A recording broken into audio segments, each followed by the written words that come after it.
Good morning, students.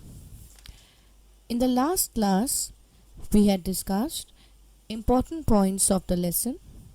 Today, we will continue with the discussion of rest of the points.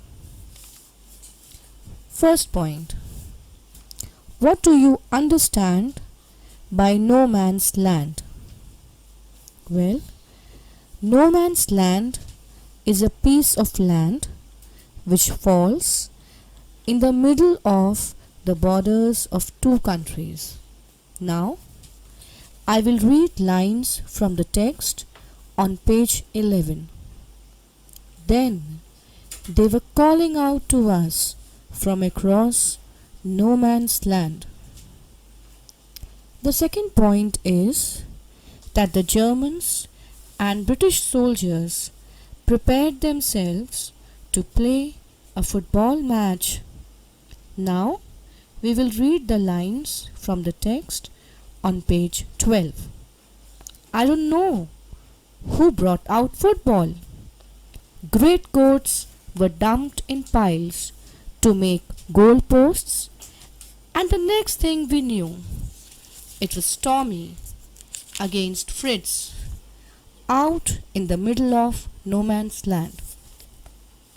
The third point, what do the breaths mingling signify? Well, the significance is not only they are not having any enmity between them, but also their breaths have no issues in unification. Now, we will read the lines on page 12.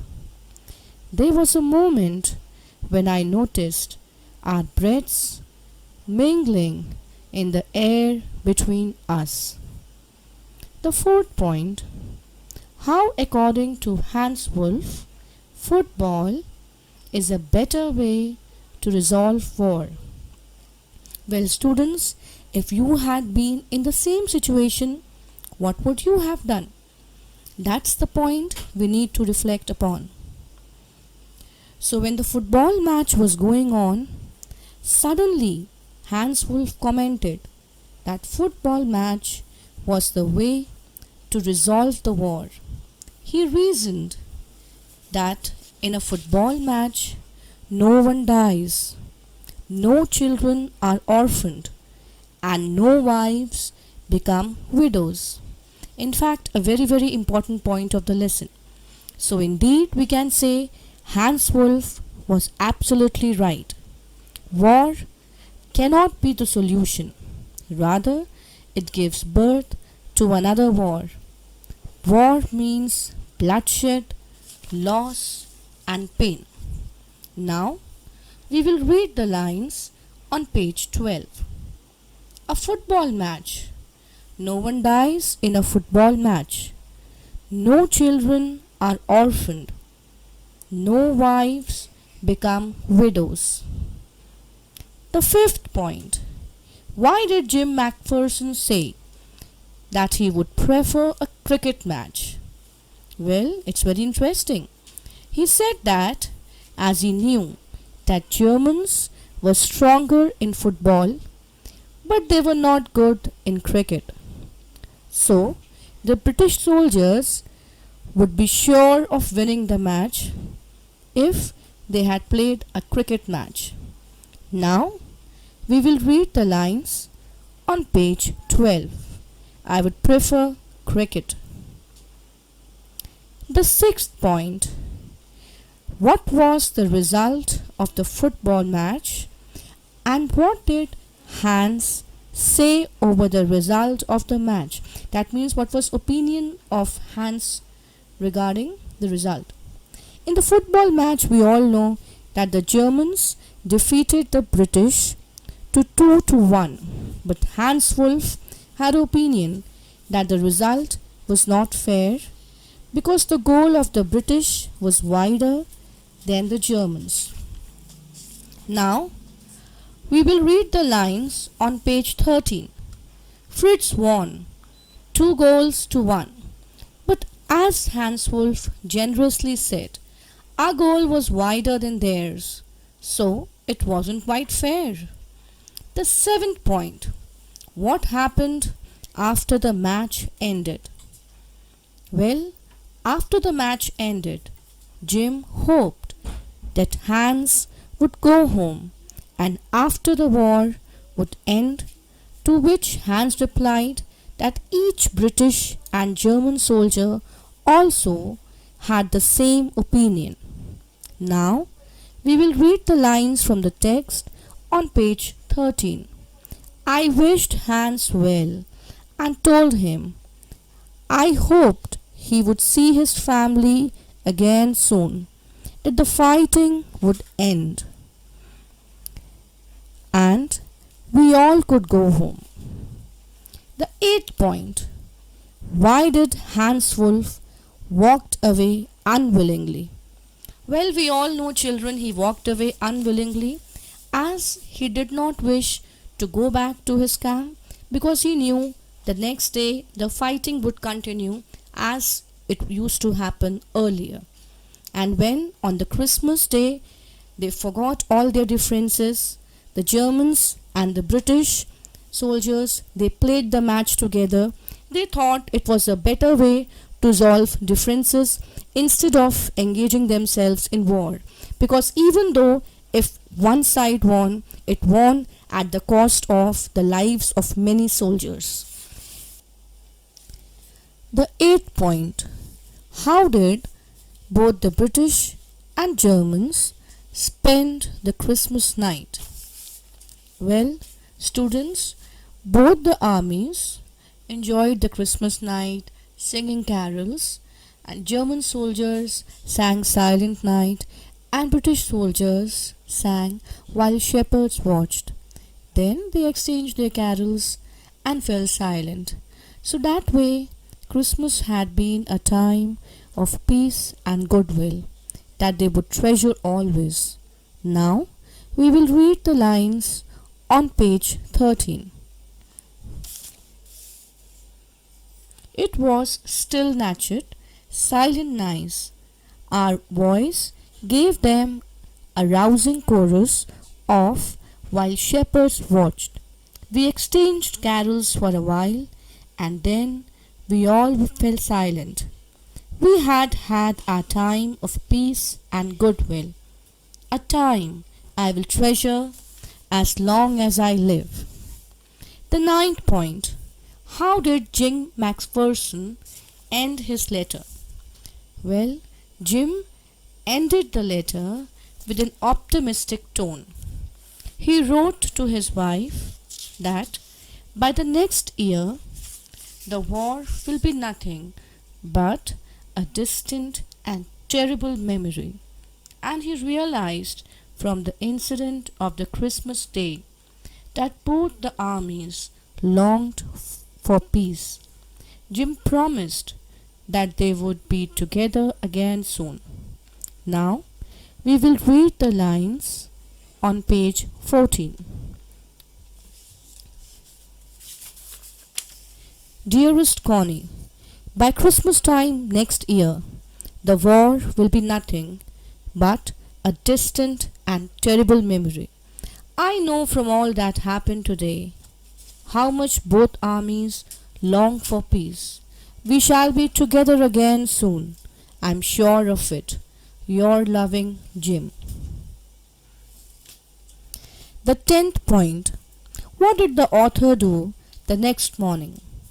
The author had decided to return the letter to Connie McPherson.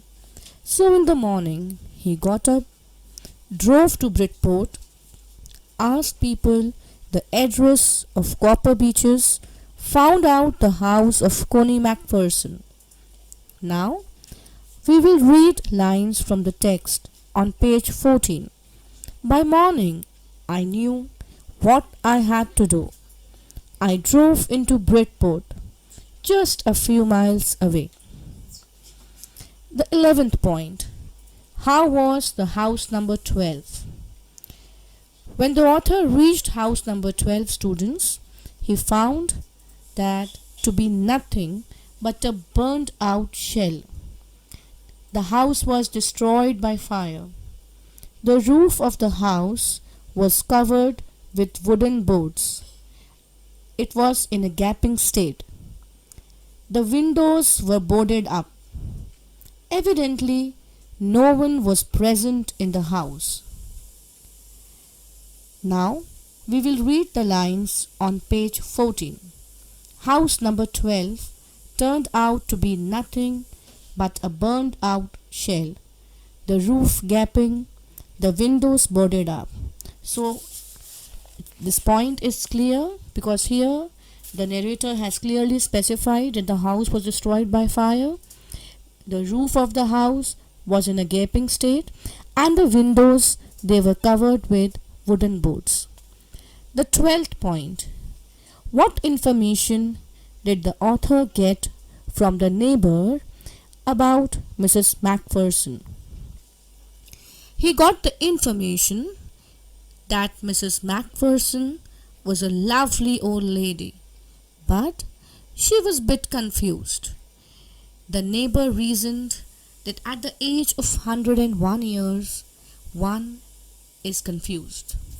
Now, we will read the lines on page 14.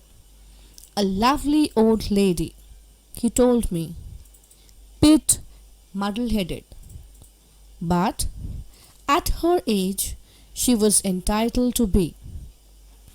Wasn't she 101 years old?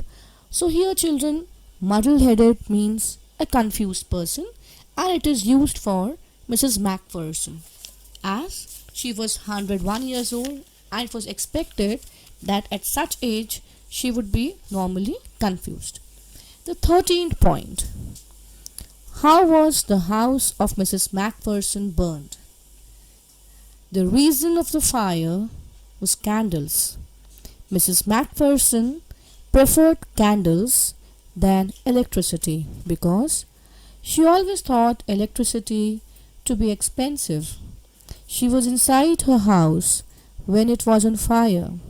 The firemen had got her out just in time, saving her life. Now, we will read the lines on page 14. No one really knew how the fire had started, but it could well have been candles. The 14th point. What was the atmosphere of Burlington House nursing home when the author reached there? When the author reached the Burlington House nursing home, he found everyone to be in the festive mood. There were paper chains in the hallway and lighted Christmas tree stood in the corner with a lopsided angel on top. The 15th point. What did the matron inform narrator? The matron informed the narrator that Mrs. McPherson was rather confused that day, so they decided to give her a good rest. After this, she added that Mrs. McPherson doesn't have a family, and seeing the author, she would be happy. Now, we will read line from the text on page 15. She is rather confused today, so we thought it best she had a good rest. She has no family, you know. No one visits. The 16th point. How did the author find Mrs. McPherson in the conservatory? When the author saw Mrs. McPherson in the conservatory, she was sitting in a wheelchair, her hands folded in her lap. She had silver white hair pinned into a wispy bun. She was gazing out of the garden. Now, we will read the lines on page 15. The old lady was sitting in a wheelchair, her hands folded in her lap. She was gazing out at the garden. The 17th point. What was the initial reaction of Mrs. McPherson after seeing the box? Well, students, as we all know, she was very happy. She said nothing and stroked the letter tenderly with her fingertips. Now, we will read lines from the text on page 15. That was the moment her eyes lit up with recognition, and her face became suffused with a sudden glow of happiness. For a while she said nothing, but stroked the letter tenderly with fingertips. The 18th point. Why did Mrs. McPherson became happy? Well, Mrs. McPherson became happy when she saw the narrator, as she mistakenly assumed the narrator to be her husband Jim. So she was happy to see him return. Connie McPherson, she got her special letter yet again and believed that on Christmas her husband had finally returned to her as he had promised years ago in the letter. Now we will read the lines from the text on page 16. Suddenly she reached out and took my hand. Her eyes were filled with tears. You told me you would come home by Christmas, dearest, she said, and here you are, the best Christmas present in the world. Come close, Jim dear. Sit down. So students, now I have discussed all the points of the lesson, and I believe the lesson is very clear to you. Now, students, we will discuss the questions I gave you in the previous class. The first question: what jobs did Hans Wolf and Jim McPherson have when they were not soldiers? Now this you all know, the chapter is very clear also. Hans Wolf played cello in the orchestra and Jim McPherson was a school teacher in Dorset. The second question: which was Hans Wolf's favorite book? Hans Wolf's favorite book was Thomas Hardy's Far From the Madding Crowd. Third question: who all were there in Hans Wolf's family? Hans Wolf had a wife and a son. His son was only 6 months old. Fourth question: what was the color of the box that contained Jim's letter? It was a small black-colored tin box. The last question: what was Jim ashamed of? Answer: Jim was ashamed of the fact that he was not the first one to initiate a peace truce between the soldiers of the two armies. This initiative was taken by the Germans. He was also ashamed because he had mistakenly been suspicious of the Germans. Why? They waved a white flag to indicate peace. He thought it to be one of their dirty tricks. Okay children, now we will come to the writing section on page number 20. So where the question is given, where you have to write a diary entry. Now before we come to the question, I'll explain what is diary writing, how you need to write, the word limit.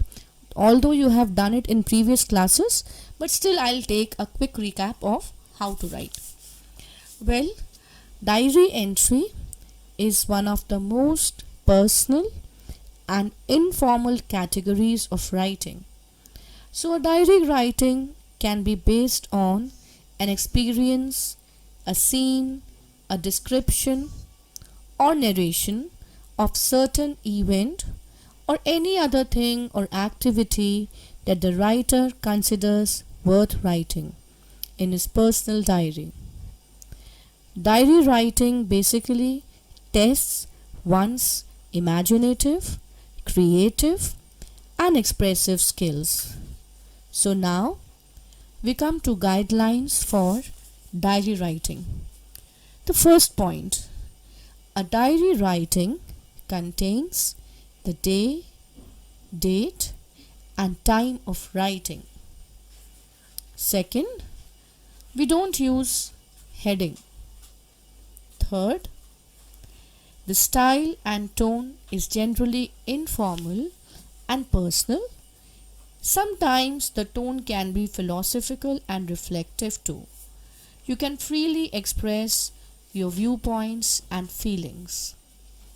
The fourth point, write a true account of what you feel, what has happened, what you think of someone, what your hopes or fears are, or what you desire. The fifth point, write on anything. So here it means that we can write on any topic that you like, your personal experience or politics or some social issues or some school incident or maybe some people around you or regarding your aim or goal in life. The next point, keep it short. That means diary entries should be short and set a time limit in which to finish a diary entry. The next point, write in first person. That is, whenever we write a diary entry, we need to write in first person. Use pronouns such as I, we, us, etc. to add a personal touch to your entries. So I believe you all would have understood how to write a diary entry. The basic thing is you need to follow the guidelines. The word limit for effective diary entry is 100 to 150 words. Then you need to express your feelings, your emotions. That is very, very important. It should not be an incident which is throughout you are simply explaining. It should not be like that. Diary entry basically you have to share your experience, how you felt, what was your reaction of the people around you. So that is very, very important part of a diary entry. Now I'll explain the layout of a diary entry. First of all, on left hand side corner we need to write the day, the date. Then the same line, the right hand side we write the time. Then you leave one line. Then comes the body of the diary. That means it includes the ideas that you want to express, your feelings, your emotions. And after you finish writing a diary entry, you should check it whether you have written it effectively. So students, finally there is a checklist which you can use to see if you have written an effective diary entry. So I am giving certain points. So after you complete writing your diary entry, you can check it. So students, now we come to page number 20, the writing section, question number 1. I will read out the question. Imagine that you are Jim. You have returned to your town after the war. In your diary, record how you feel about the changes you see and the events that occur in your town. You could begin like this. So you have to complete only the diary entry. In the second part, a letter is given. As of now, don't do it. Complete only the first part. So with this, we come to the end of our teaching session. So I believe you all are utilizing your time wisely. Go through all the lessons which we have done till now. We have completed the first lesson. I have discussed all the important points, the question answers, word meanings. We have completed everything. So use your time wisely. Television watching should be lessened. Help your parents.